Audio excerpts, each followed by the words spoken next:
Good morning, my friends. How is Friday morning treating you? Well, I hope. Someone sent me a question yesterday, and it was such a good question that after I guided her to take the perfect answer for herself, I asked her if I could share that question with you all on Facebook, and she was gracious enough to say, absolutely. So, this is the question she was struggling with. And anyone who's listening, I know there are many of you out there who probably have similar issues, and so I want to speak to you. I want to address that. This person who wrote to me said, my father is in his 90s. He lives 20 minutes away from me and he's dying. But he hasn't been in my life since I was 9 years old. What do I do? I'm confused. And so I said to her that first she needed to go within herself to find the perfect answer for herself, and that I was willing to be her guide in the process. Because your inner wisdom will always tell you what is right for you, what the right action to take in any given situation is.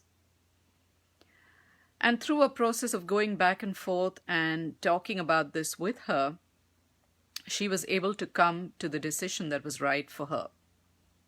She decided to go and see her father.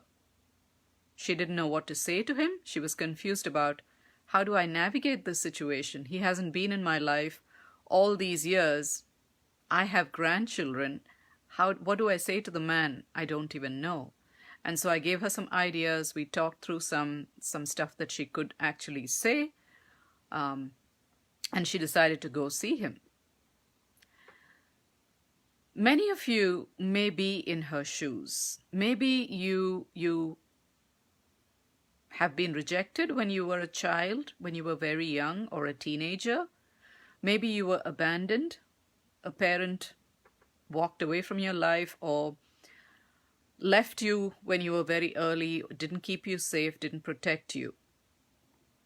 And that hurts. It's very, very painful to deal with. You carry this wound into your adulthood. You make choices from that place of woundedness. It sort of affects many decisions you make moving through life until you reach that point of awareness that you're able to look at it and decide, I need to heal this. That's the only way to make peace with my life. I need to heal this. So for anyone listening, I hear you. I know your grief over that situation is very real, and I would never try to take that away from you. Because what you don't feel can never be healed. So if you are struggling through something like that, I know that your pain is very real. I would never do anything to tell you not to feel the pain. In fact, I would say you need to be right there. Because the first step is to feel it, and then the second step is to heal it. But here's the question I want to ask you. If the pain of forgiving this person is greater than the pain of holding on to this wound, how would you choose to respond? How wounded must a parent be in order to want to have nothing to do with their child? Look at that aloneness, that separation, that disconnection from spirit that prompts them to make such a loveless choice. You don't have to be that person. You don't have to go down to their level. You can choose a better way.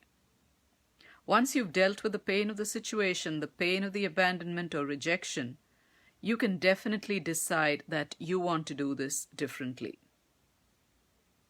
In most of these situations, I know forgiveness is the only real choice we can make.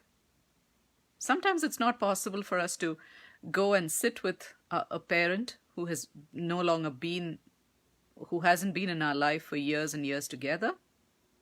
Sometimes it's possible. Whether it's possible or not is not the question. because forgiveness takes only one person, you. The decision to forgive, the decision to let something go, the decision to make peace with it is something only you get to make. And so if you have a parent who hasn't been in your life, who is struggling today, who is ill, who is unwell, and you've received word of their suffering, their misfortune through somebody, I invite you to at least consider the possibility of picking up the phone or emailing them, or better still, visiting with them.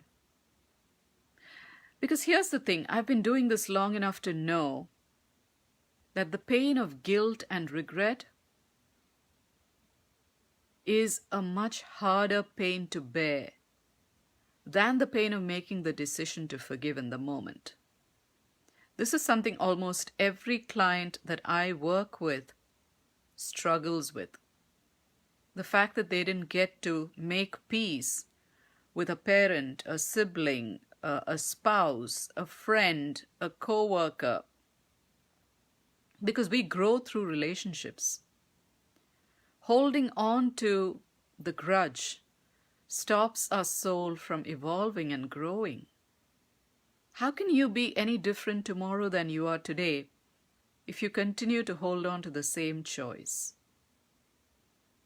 And if this is something you don't even know how to begin to do, because this can be hard. How do I start a conversation with someone who hasn't been in my life for decades? That's not an easy thing to resolve. If that is something that you're confused about, that creates real turmoil in your heart, know that you don't have to do it alone. Reach out to me. I'm willing to help. In fact, I'm teaching a 6-week teleclass on the subject, Give Up the Guilt, Grow Through Grace. So if this sounds like something that may be of use to you, click the link in the description and read the program details. That's your first step. Your second step is to reach out to me with any questions you have about the program itself or about your particular situation. You don't have to carry these guilts and regrets for the rest of your life. You can let it go. Your life will open up in ways you never believed possible when you take the action to forgive yourself for what you didn't know how to do and forgiving someone else for what they were unable to do for you. So that's my Friday message. I look forward to seeing your comments and questions. As always, have a beautiful day, and I send you love and blessings for an amazing weekend.